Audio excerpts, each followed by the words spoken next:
जी असी तहसील शक्कर जिला नारवाल तो बिलोंग करने तो यह साड़ी जी लाइट है जफरवाल डिवीजन चो आ रही है जैपको चो तो यह 11,000 वोल्ट जी तार सी ना यह वापडा की कुताई की वजह तो एक नौजवान की डैथ हो गई है। यह तुम देख सकते हो 11,000 वोल्ट की तार जी है ना वो नीचे पेदी सी तो बिजली पिछों आन सी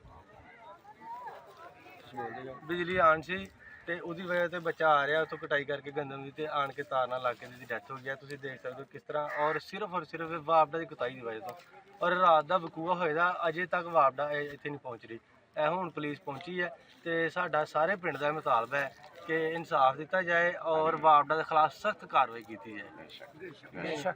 और ये बहुत बड़ा जुल्म है और इस तो पहले भी एक हादसा इतने हो चुका है और तुम पिछे तार चेक कर सकते हो कि बिल्कुल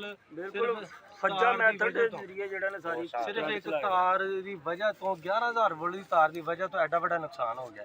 इसका जिम्मेदार कौन है? इसका जिम्मेदार अगर है तो सिर्फ वापडा ही है और वापडा का असीं वज़ीर आला के और सारे अदारे अगे इल्तिजा करने कि ये खिलाफ वापडा खिलाफ सख्त कार्रवाई की। ठीक है जी, जवान बच्चा फौत हो गया और बहुत बड़ा हादसा हो गया। साढ़े तकरीबन 1 साल तो है तार पिलर टुटे दा 2 साल हो गए ना जी 2 साल तो एक ज्यादा है। साडी ये वापडा दी ना एहली है ਅਸੀਂ ਕੀ ਕਰੀਏ ਤਾਂ ਅਸੀਂ ਵਾਪਡਾ ਦੇ ਅੱਗੇ ਕਹਿ ਕੇ ਕੋਈ ਦੇ ਹੁਣ ਜਿਹੜੀ ਇੱਥੇ ਸੂਰਤ ਹਾਲ ਬਣੀ ਹੈ ਨਾ ਜੀ ਔਰ ਅਸੀਂ ਵਾਪਡਾ ਨਾਲ ਬਾਰਹਾ ਜਿਹੜਾ ਨਾ ਵਾਪਡਾ ਨਾਲ ਅਸੀਂ ਰਾਬਤਾ ਕਰ ਚੁੱਕੇ ਹਾਂ। ਵਾਪਡਾ ਵਾਲਾ ਕੋਈ ਵੀ ਵਾਪਡਾ ਦਾ 2 ਘੰਟੇ 3 ਹੋ ਗਿਆ ਅਜੇ ਤੱਕ ਕੋਈ ਬੰਦਾ ਨਹੀਂ ਪਹੁੰਚਿਆ। ਕੋਈ ਬੰਦਾ ਨਹੀਂ ਤੇ ਸਾਨੂੰ ਮਤਲਬ ਅਸੀਂ ਆਨੇ ਕਿ ਸਾਨੂੰ ਇਨਸਾਫ ਦਿੱਤਾ ਜਾਏ ਔਰ ਇਹ ਤੇ ਚਲਾ ਗਿਆ ਔਰ ਇਹ ਸਾਡੇ ਲੰਬੜਦਾਰ ਸਾਹਿਬ ਨੇ ਸਾਡੇ ਪਿੰਡ ਦੇ ਔਰ ਇਹਨਾਂ ਦੀ ਬਾਰਹਾ ਲੋਕਾਂ ਨਾਲ ਮਤਲਬ ਰਾਬਤਾ ਕਰ ਚੁੱਕੇ ਨੇ। 2 ਸਾਲ ਹੋ ਗਏ ਨਾ ਰਾਬਤਾ ਕਰ ਚੁੱਕੇ ਨੇ लेकिन किसी ने अजे तक किसी ने कोई सुनवाई नहीं की। ना इतने वापडा का कोई बंदा नहीं अजे तक आया। पुलिस आई है बहुत रेस्क्यू की टीम है कि पहला पहुंची है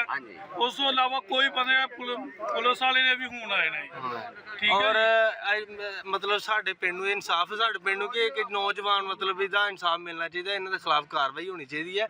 और हुण तकरीबन रात दा वकूआ है हुण टाइम देख लो तकरीबन 9 हो गए ना 9 हो गए ना। वो वापडा वाले जिन्हां लोगों ने राबता सी कीता है उन्हां नंबर ऑफ कर दित्ते ने।